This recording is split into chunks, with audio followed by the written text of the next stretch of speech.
Chegou o nosso momento da reflexão, da palavra. E eu quero convidar você, meu irmão, minha irmã, a abrir a sua Bíblia no livro do Apocalipse, capítulo de número 2.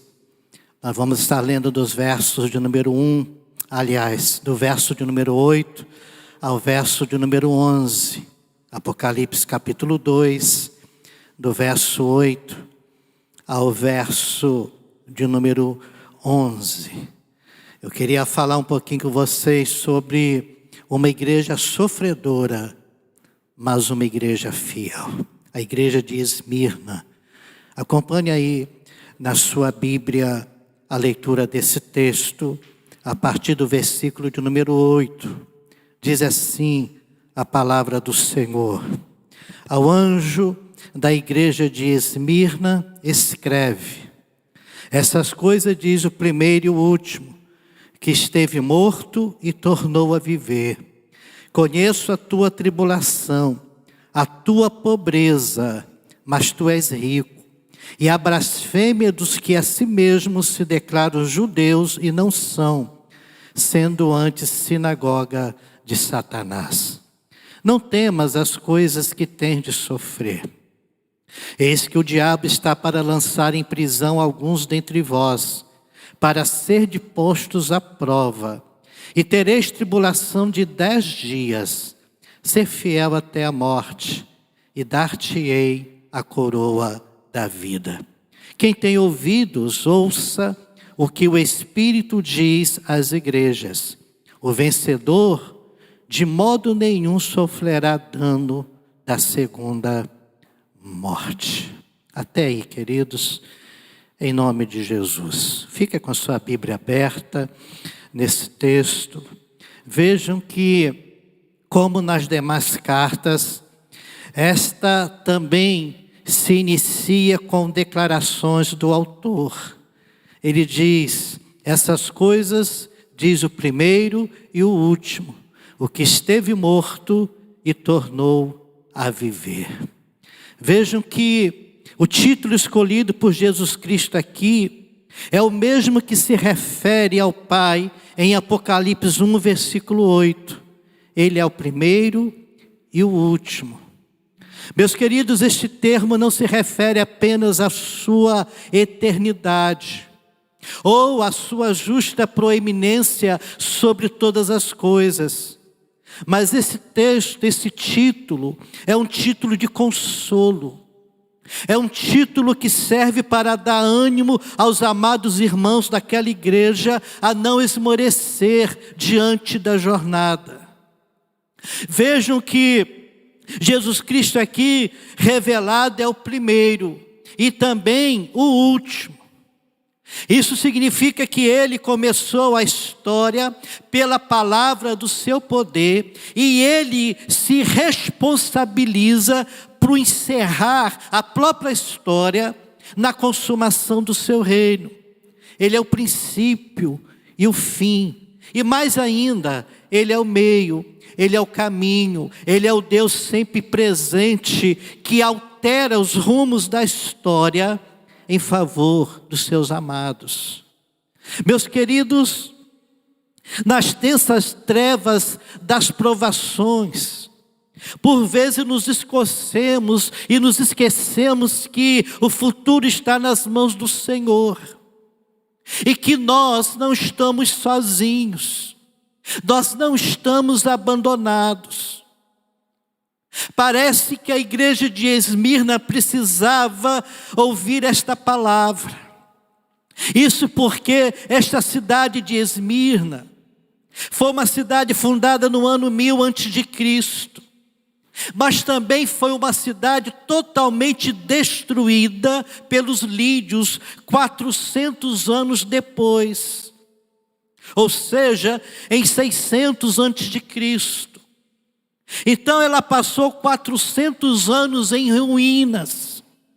E no ano 200 a.C., ela foi reconstruída por Licímaco, que elaborou para ela um projeto de urbanização.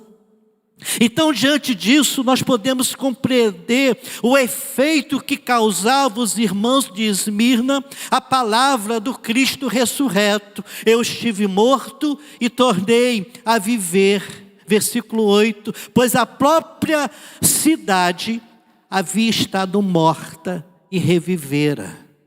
São lições preciosas da história. Irmãos, há derrotas que vêm para fortalecer. Há dificuldades que vêm para nos encher de ânimo, para nos ajudar a recomeçar e a reconstruir. Vejam que Cristo aparece aqui novamente dizendo: eu conheço as tuas obras. Ele sabia dos detalhes da vida daquela igreja. Interessante, amados, que o Novo Testamento não relata quando essa igreja foi formada. Ela não relata por quem essa igreja foi fundada. Contudo, o importante aqui no texto é que o Senhor da igreja a conhece. Eu conheço as tuas obras. Ou seja, não há nada na vida da igreja que passa despercebida aos olhos dele. Não há nada na vida da igreja que não seja filtrado pelo seu amor e pela sua sabedoria. O Senhor da igreja retrata o contexto de perseguição que aquela igreja em Esmirna estava vivendo.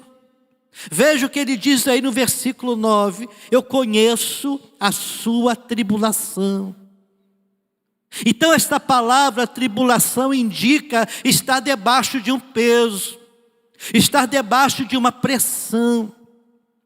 Era uma pressão vinda, meus queridos irmãos, da parte dos religiosos que exigiam culto ao imperador, insuflados pelos judeus que odiavam a Jesus Cristo. Mas o texto diz também: eu conheço a tua pobreza. E essa palavra significa a falta do essencial, extrema carência. E essa expressão nos leva a entender que os irmãos de Esmirna vinham da camada mais baixa da população. Quem sabe, talvez muitos escravos, muitos desempregados, muitos desprezados.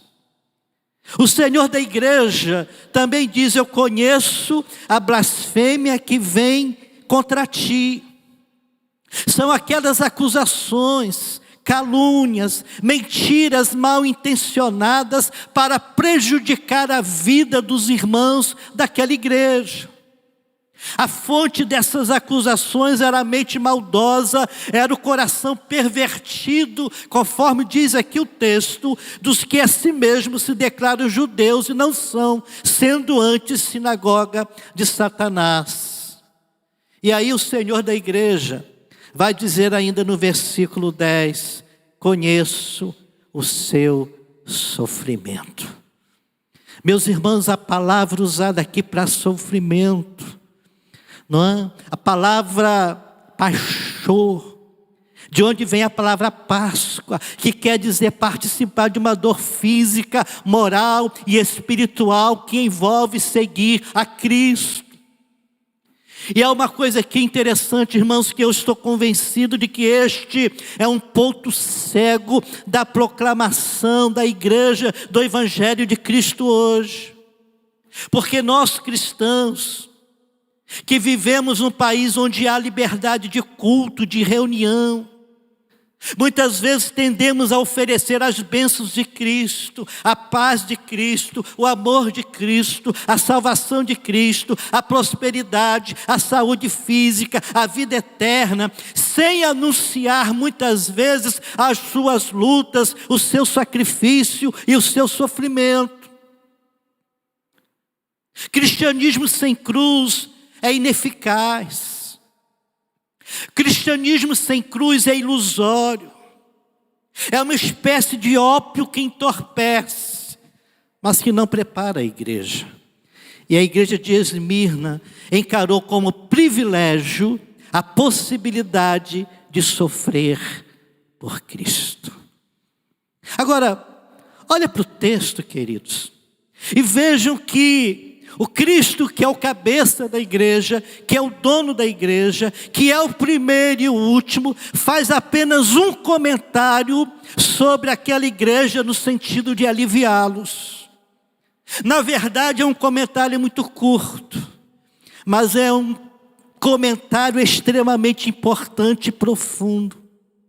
Há uma igreja em que ele diz: conheço o seu sofrimento, conheço a sua pobreza, conheço a calúnia que vem contra ti. O comentário que o Senhor faz está aí no versículo 9, tu és rico.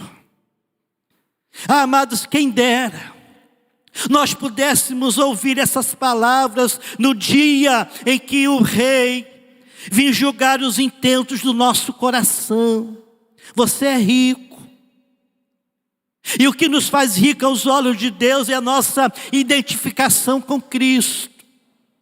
Para abençoar aqueles irmãos que sofriam, para consolar aqueles corações sofridos, para dar ânimo aos irmãos da igreja de Esmirna a continuar na jornada. O Senhor da igreja diz: você é rico. E o Senhor da igreja dá 3 detalhes acerca da riqueza daqueles irmãos. Vale a pena observá-los, queridos. Vai ser tremendamente abençoador e consolador para mim e para você nessa noite de culto, em nome de Jesus. Igreja de Esmirna, você é uma igreja rica, apesar das calúnias, apesar das perseguições, apesar do sofrimento, vocês são ricos, diz o Senhor para aquela igreja. Mas vocês são ricos, em primeiro lugar, da ousadia do Senhor. Olha o versículo 10. O Senhor diz: não temas. É isso que fica subentendido, irmãos, nessa expressão, não temas. Só é possível experimentar a vitória nas adversidades e passar de cabeça erguida pelas tribulações, pelo vale da sombra da morte. Se nós pudermos ouvi-lo falando aos nossos corações o que os crentes de Esmirna puderam ouvir: não temas.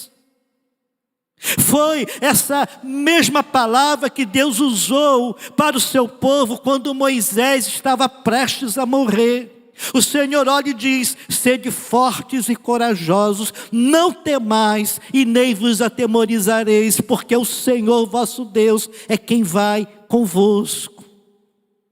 Foram essas mesmas palavras que Deus usou para reanimar o coração receoso de Josué, que teve que assumir a liderança do povo e fazer aquele povo entrar na terra prometida. O Senhor olha e diz: não te mandei eu? Ser forte e corajoso, não temas. Olha o não temas aí, e nem te espantes, porque o Senhor teu Deus é contigo por onde quer que andares. Foram essas mesmas palavras que Deus falou a Abrão no momento de desânimo e de dúvida. Não temas, Abrão, eu sou o teu escudo, o teu galardão será sobremodo grande. Foram essas mesmas palavras que Elias disse a uma viúva no momento de fome e de miséria: não temas, porque assim diz o Senhor: a farinha da tua panela não se acabará, e o azeite da tua botija não faltará. Foram essas mesmas palavras que Eliseu usou para um servo medroso e preocupado diante do exército dos sírios: não temas, porque mais são os que estão conosco do que os que estão com eles.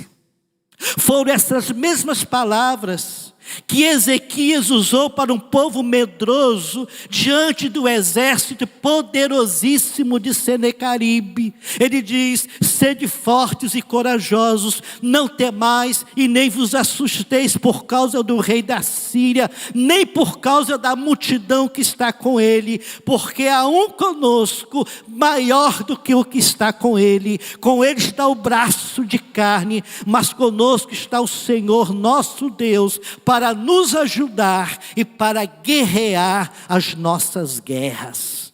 Foram essas mesmas palavras que Jesus disse a seus discípulos, demonstrando o seu amor cuidadoso: não temais, ó pequenino rebanho, porque o vosso Pai se agradou em dar-vos o seu reino. Foram essas mesmas palavras que Jesus falou a João quando ele se caiu sem força aos seus pés lá no Apocalipse: não temas, eu sou o primeiro e o último, aquele que vive. Estive morto, mas eis que estou vivo pelos séculos dos séculos. Meus queridos irmãos, nós somos ricos em ousadia quando tivermos ouvidos para ouvir o que Moisés ouviu, o que Josué ouviu, o que Elias ouviu, o que Eliseu ouviu, o que Abraão ouviu, o que os discípulos ouviram, o que João ouviu e que os crentes sofredores de Esmirnas ouviram. Não temas, em nome de Jesus. É isso que eu falo para você. Você é rico. Rico em ousadia, quando você puder pela fé, mesmo nos momentos mais difíceis da sua existência, você puder ouvi-lo dizendo: meu servo, minha serva, não temas, e não temas, em nome de Jesus. Não temas esse momento difícil. Não temas esse diagnóstico. Não temas essas coisas que você tem enfrentado. Não temas, meu irmão, minha irmã, em nome de Jesus. Em segundo lugar, ele diz: vocês são ricos não só da ousadia do Senhor, mas vocês são ricos e na fidelidade ao Senhor. Eu gosto no texto, no versículo 10, quando ele diz: ser fiel até a morte. A ordem do Senhor aqui é essa: ser fiel até a morte. Implica que eles já estavam sendo fiéis em vida. E fiel aqui nesse sentido, meu irmão, minha irmã, significa ser digno de confiança, ser alguém persuadido, ser alguém vendido a um compromisso com Deus que transcende as dificuldades e as tempestades desta vida transitória. Ser fiel até a morte. A nossa bandeira, numa época como a nossa, em que muitos começam bem e terminam mal, irmãos, deve ser fidelidade ao Senhor. Você acha que se aquele filho pródigo fosse um filho fiel, ele abandonaria a casa do pai, a companhia do pai, a segurança que o pai lhe transmitia para ir embora, vivendo dissolutamente, trazendo sobre si mesmo sofrimento e miséria? Vocês acham que Demas, aquele mesmo que foi ajudador e colaborador do apóstolo Paulo, mas que amou o mundo, abandonou a fé, se fosse fiel, ele iria proceder assim? Você acha que aqueles que têm sido excluídos do hall de membros de nossas igrejas, gente muitas vezes com tanto talento, tanto dom, tanto carisma, mas gente que tem abandonado o mestre, vocês acham que eles iriam proceder assim se fossem fiéis ao Senhor? Há uma igreja que vivia debaixo de uma pressão tremenda. Há uma igreja composta de pessoas sofredoras, em que muitos eram caluniados, perseguidos. Há uma igreja que sofria dor física, moral e espiritual que envolve seguir a Cristo. O Senhor da igreja, o Cristo ressurreto, declara: ser fiel até a morte. Fidelidade ao Senhor. Esta é a nossa bandeira. Há pouco nós consagramos ao Senhor aqui a fidelidade dos irmãos, que mesmo em meio a tempos difíceis, mesmo em meio à dificuldade tremenda que nós temos enfrentado nos dias atuais, mas são irmãos que são fiéis ao Senhor. Conta-se que nos tempos perigosos, em que os mares eram povoados por piratas, e foi pelos mesmos aprisionados o navio, no qual viajava um sacerdote chamado Vicente de Paula.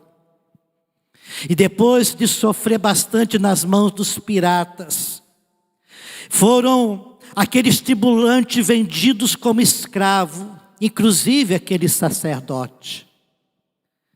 E esse sacerdote, ele foi vendido como escravo para um médico maometano. E inteligente e bondoso como era, Vicente de Paula logo conquistou o coração do seu senhor maometano, que lhe ofereceu a liberdade e uma vida cheia de honras, para que ele se tornasse um maometano. O sacerdote Vicente de Paula estava lá, diante dessa oferta. Negar a Cristo e ganhar a sua liberdade, fama e muito mais, ou continuar cristão e sendo escravo. Qual seria a sua escolha? O que você escolheria? O sacerdote Vicente de Paula não titubeou, respondendo que preferia viver como escravo de Cristo do que renunciar à sua fé. Fidelidade ao Senhor, ser fiel até a morte, e dar-te-ei a coroa da vida. Aos irmãos daquela igreja, o Senhor diz: vocês são ricos, ricos na fidelidade ao Senhor. Mas o texto continua. Vejo que para uma igreja sofredora, o Senhor diz: vocês são ricos, ricos na recompensa de Deus.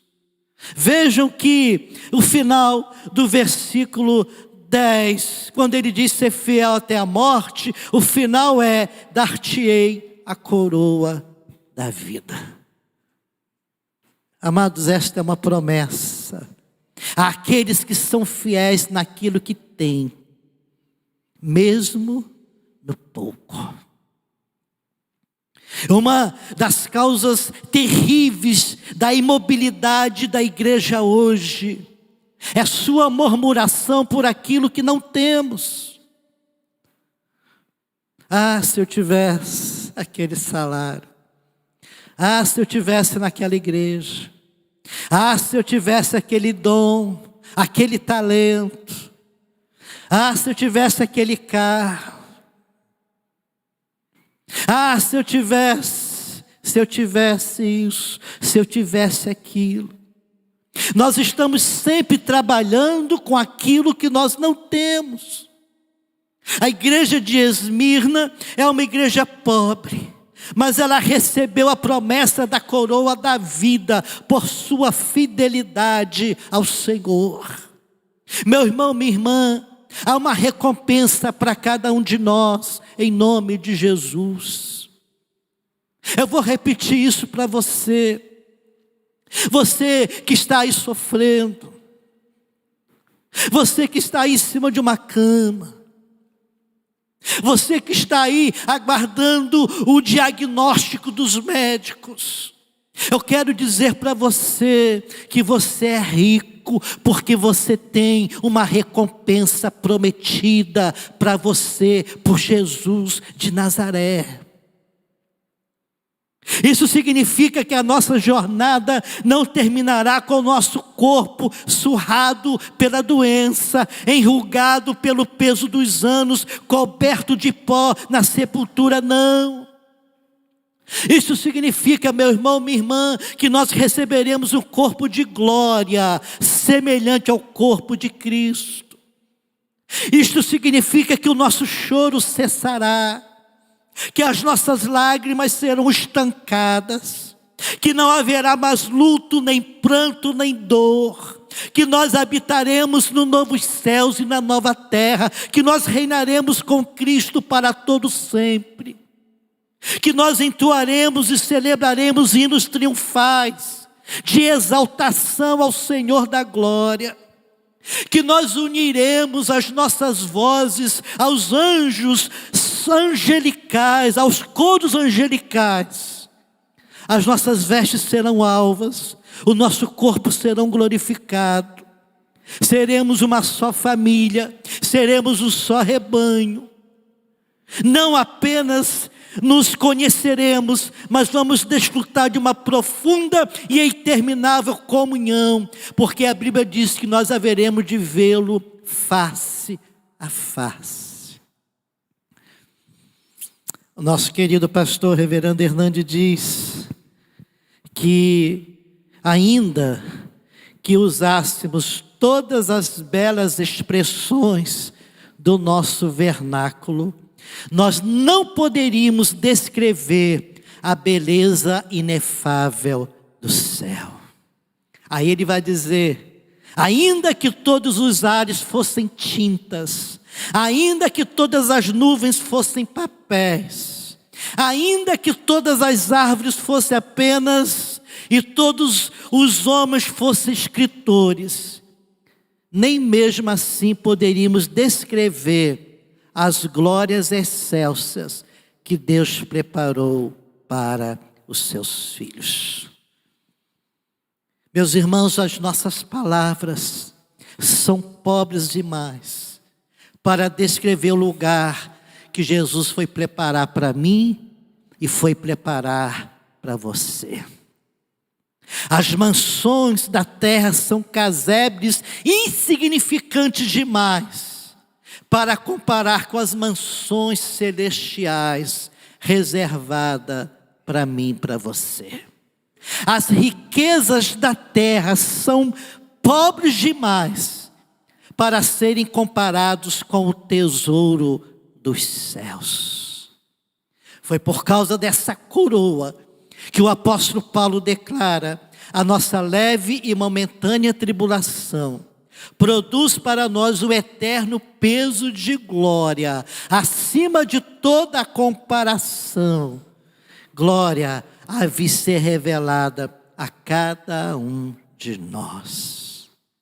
Portanto, meu irmão, minha irmã, nada pode ofuscar o brilho dessa coroa da vida que Deus preparou para cada um de nós. O nosso tesouro está no céu. A nossa coroa está nos céus. A nossa pátria está nos céus. A nossa recompensa está nos céus. E nós estamos indo para o céu em nome de Jesus. Jesus diz para uma igreja sofredora, para uma igreja perseguida. Jesus diz para a igreja de Esmirna: tu és rico. Quem dera que você e eu pudéssemos ouvir as palavras do Senhor no dia em que Ele julgar os intentos do nosso coração. Igreja do Parque Aurora, irmãos amados, eu conheço o teu sofrimento, mas tu és rico. Ricos da ousadia do Senhor, não temas. Rico da fidelidade ao Senhor, ser fiel até a morte. Rico na recompensa do Senhor, dar-te-ei a coroa da vida. Eu queria encerrar com uma história. Vocês já conhecem e já ouviram essa história. O mês era 22 de fevereiro. O ano era o ano 156. O velho bispo de Esmirna era um homem de Deus chamado Policarpo. Esse homem ele foi preso. Ele foi conclamado a negar a Cristo e adorar a César em troca da sua liberdade. Ele olha e responde: há 86 anos que eu tenho servido ao meu Senhor. Ele jamais me faltou. Como eu posso blasfemar contra o rei que me salvou? E o precônsul romano persistiu: jura-me pelo gênio de César, eu tenho feras, se não mudares de ideia, serás atirado a elas. E Policarpo diz: que sejam trazidas as feras. E os algozes olham para ele e diz: se despreza as feras, e se não mudares de ideia, você vai ser queimado vivo. Enfurecidos, judeus e gentios arremeteram contra ele pedaço de madeira, a fim de queimá-lo numa fogueira. Policarpo disse que não precisava amarrá-lo no poste. Em pé, ao lado dos seus opressores, ele olha para os céus e ora: ó Senhor Deus Todo-Poderoso, Pai amado do nosso Senhor Jesus Cristo, através de quem recebemos conhecimento de Ti, eu Te agradeço por me considerar digno nesse dia e nesta hora de partilhar do cálice do Teu Cristo entre o número de Suas testemunhas. Atearam fogo, mas o vento prolongou a agonia de Policarpo, e a espada de um soldado encurtou o seu sofrimento. Ele ouvira bem as palavras do seu Senhor: ser fiel até a morte, e dar-te-ei a coroa da vida. Policarpo conheceu a primeira morte, mas jamais a segunda morte, o castigo eterno, jamais ele conhecerá, porque ele passou da morte para a vida. Meus amados e queridos irmãos, ouça a palavra de Cristo nessa noite. Tu és rico, rico da ousadia do Senhor, não temas. Ricos da fidelidade, ser fiel até a morte. E ricos da recompensa de Deus, dar-te-ei a coroa da vida. Deus te abençoe nessa noite. Que você possa ouvir essas palavras de Cristo falando ao seu coração, sussurrando nos seus ouvidos: não temas, ser fiel, e dar-te-ei a coroa da vida. Porque essas palavras só pode ouvir quem é rico em Jesus de Nazaré. Deus te abençoe, meu irmão. Eu não conheço as suas lutas como você. Eu não sei das preocupações que têm invadido o seu coração. Eu não sei. E não conheço as suas privações. Mas uma coisa eu vou dizer para você. Você é rico. Não temas. Rico da fidelidade, ser fiel até a morte. E rico da recompensa. O Senhor olha para você e diz: eu dar-te-ei a coroa da vida. É uma riqueza que nada e nem ninguém pode roubar do seu coração. Deus abençoe aos irmãos em Cristo. Deus abençoe a nossa querida e amada igreja.